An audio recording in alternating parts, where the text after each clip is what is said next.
Sri Sachidananda Sadguru Sainath Maharaj Ki Jai. Ramana Maharshi, his life, chapter 10. Ramana Ashram comes into being. Now you see what changes have come outwardly, what buildings have been raised, and how the ashram has grown all around. But I am ever the same. Puja was performed regularly each day at Alagambal's tomb Samadhi, ending at midday.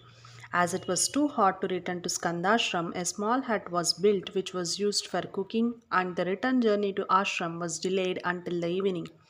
Eventually, Chinnaswamy decided to stay there permanently and lived in the hut along with Dandapani Swami. Due to the fact that some of the food now had to be brought here, there was at times not enough to eat in Skandashram. This led to differences of opinion which Sri Ramana settled with his usual diplomacy. Sri Ramana's followers soon noticed that he visited his mother's samadhi each day. They therefore started to wait for him there. One day he was invited to a lavish meal by a devotee. A large number of town people also turned up, and the meal turned into a feast which continued into the evening. As nightfall had set in, Ramana was unable to return to Skandashram, so he remained at the foot of the hill overnight.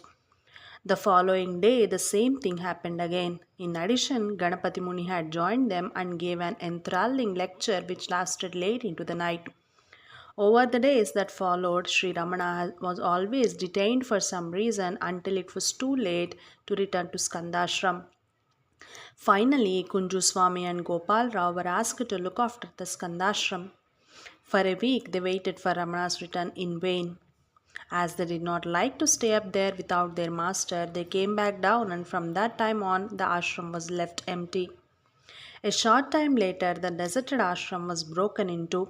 Amongst other things, the thieves removed a clock and a wooden plank which Ramana has used. When he heard about it, he said, "It is good, nobody need go there to look after the place anymore."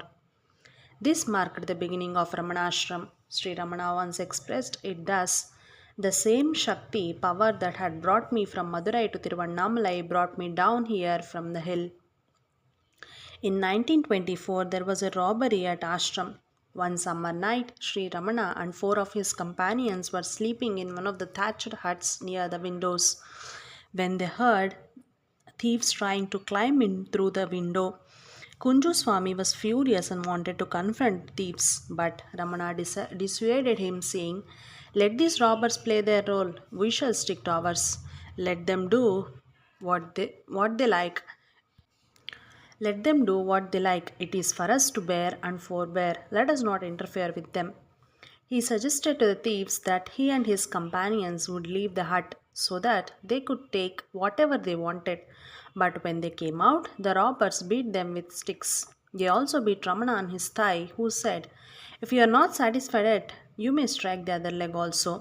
And to Ramakrishna, who wanted to protect him, he said humorously that he had only received his appropriate puja. Puja in Tamil means worship, but also beating. The ashram inmates waited in the northern hut while the thieves rummaged through everything. The things they found, however, were worth no more than a few rupees. Being extremely disappointed and not willing to believe that this was everything, one of them returned, brandishing a stick, and threatened, "Where is your money? Where do you keep that?" Maharshi answered that there was no money, as they were poor sadhus living up alms. At 2 in the morning, the thieves finally left, and Kunju Swami, who had managed to escape to get help from town, returned accompanied by several policemen. But Ramana was sitting in the northern hall, conversing calmly with his disciples about spiritual matters as if nothing had happened. In the early years, Ramanashram consisted of just a few huts. The so called Old Hall, in which Sri Ramana lived day and night until 1949, was built in 1928. It was here that many meetings with visitors and devotees took place.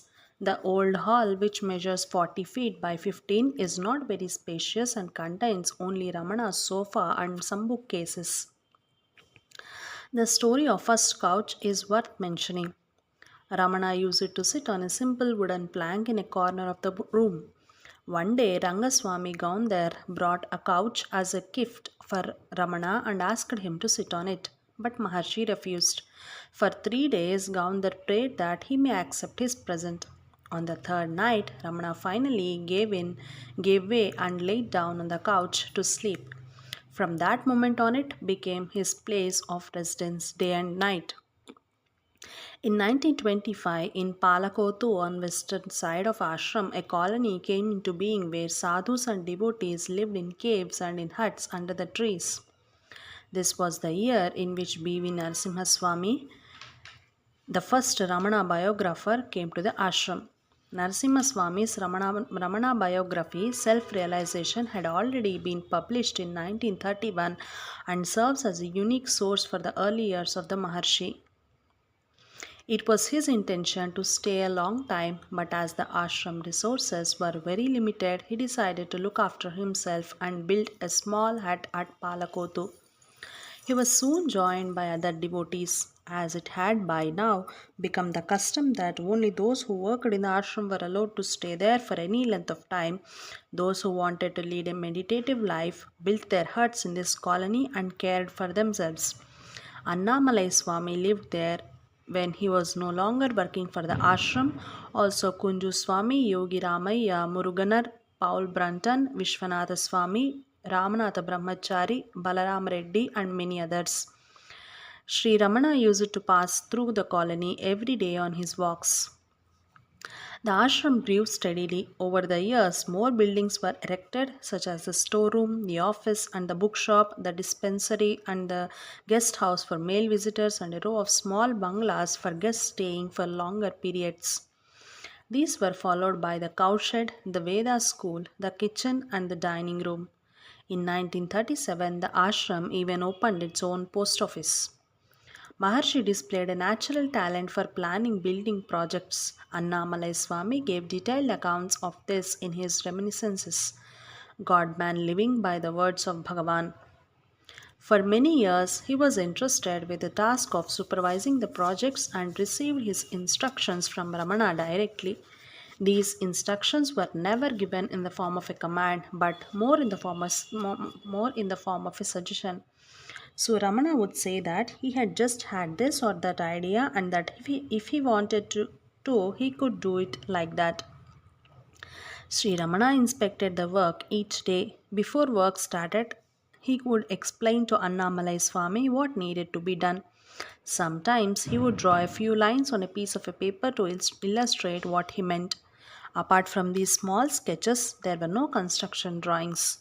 All buildings originated from Ramana's simple plans, with the exception of the storeroom, which a local building contractor had drawn, and the temple for the mother, which was erected in accordance with the plans of a master temple builder. The engineers amongst the devotees offered their assistance in the form of construction drawings. All these plans were placed before Ramana, but without even unfolding them, he laid them aside and explained, "Before we came here, all these buildings have already been planned by a higher power. At each destined moment, all things will happen according to that plan. So why should we bother with all these written plans?" Taken from Godman Living by the Words, page 163. The impression which is sometimes the impression which is sometimes given that the ashram came into being around the Maharshi without his participation is therefore absolutely wrong. As Annamalai testified, it was Bhagavan and Bhagavan alone who decided when buildings should be built, where they should be built, on what scale they should be constructed, what materials should be used, and who should be in charge of the construction. Taken from Godman Living by the Words, page 161. The financial side was the only aspect in which he did not interfere, and which he left in full to Chinnaswamy, who had taken over the ashram management in 1929. Often there was no money available for new building projects. Nevertheless, Ramana initiated their start. Often there was no money available for new building projects. Nevertheless, Ramana initiated their start. Then Chinnaswamy would complain about the imminent financial ruin the ashram was facing, but sufficient donations were always received to enable the current project to be finished. In 1942, the building of a small three-roomed hospital was started. It was designed to be used only for distributing medicine to outpatients and as a first aid station, but it was here that the operations were later carried out to treat Sri Ramana's cancers. Sri Ramana showed particular interest in the construction of this building. Annamalai Swami, who once again was entrusted with managing the project, reports when there was little or no work going on and nothing of interest to inspect, he would still come to the site and sit there for long periods. On these occasions, he would often look at me and give me the same type of darshan involving a direct transmission of grace through the eyes that he frequently gave to the devotees in the hall. Taken from God Man Living by the Words, page 207. Sri Ramana not only took great interest in the various building works, gave advice and instructions, and each evening asked for a progress report from Annamalai Swami, he also liked to participate in the work himself. He evidently felt more comfortable on the building site outside than on his couch. He would have liked to have participated more fully in this physical work if only his devotees had allowed him. But they thought it inappropriate for him to do strenuous physical labor.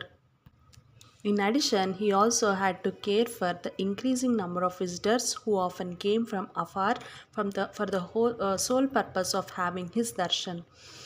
Once, when he was visiting the building site, his attendant Madhava Swami announced the arrival of new visitors. Sri Ramana replied jokingly that a new warrant had been issued for his arrest and it was now time for him to return to jail. One of the most important and lengthy building projects was the erection of the new temple over the Mother's Samadhi. The project was started on 1st September 1939, exactly 43 years after Sri Ramana's arrival at Tiruvannamalai. Again, he showed great interest in the construction work. Exceptionally, it was not he who did the drawings, but a master temple builder who brought with him several stone masons experienced in temple construction. The temple building placed an enormous strain on the ashram finances. Chinnaswamy obtained the best teak wood from Burma and wanted to use only the highest quality material. At times, there was not enough money to pay the workers, but then unexpectedly donations would be received. Feroja Taleyar Khan, a member of an aristocratic Parsi family, reports how she raised considerable funds for the Mother's Temple and the new hall on behalf of Chinnaswamy. Ramana, however, was insistent that the collection should not be done in his name. Feroja Talayar Khan also played an important role in the renovation of the Patalalingam in the purchase of Ramana's birth house in Tiruchili, Sundaram Mandiram, and the house in Madurai, Ramana Mandiram, through Ramanashram. The construction of the temple took nearly 10 years. It was called Matrubhuteshwara, God in the form of the mother, and was ceremonially opened in March 1949. The official ceremony, Kumbhabhishekam, lasted for 4 days. On the last evening, but one before the feast, the Sri Chakra Meru was installed in the inner shrine. Major Chadwick reports how Ramana himself supervised the installation. It was an extremely hot night, and with three charcoal retorts for melting the cement adding to the heat, it must have been intolerable inside the airless cave of the inner shrine. But for about an hour and a half, Bhagavan sat there telling the workmen what to do. On the last night of the function, he went into procession, opening the doors of the new hall and temple and passing straight up into the inner shrine, where he stood for some 5 minutes with both hands laid on the Sri Chakra in blessing. Taken from Chadwick Reminiscences, page 59 FF. At the time of the Kumbhabhishekam, Sri Ramana was ill with cancer and had already been operated upon twice. The new hall was finished at the same time as the Mother's Temple. The old hall had become far too small to accommodate the large numbers of visitors. These were the last buildings to be constructed during the Maharshi's lifetime. Jai Ramana, Jai Sai Master.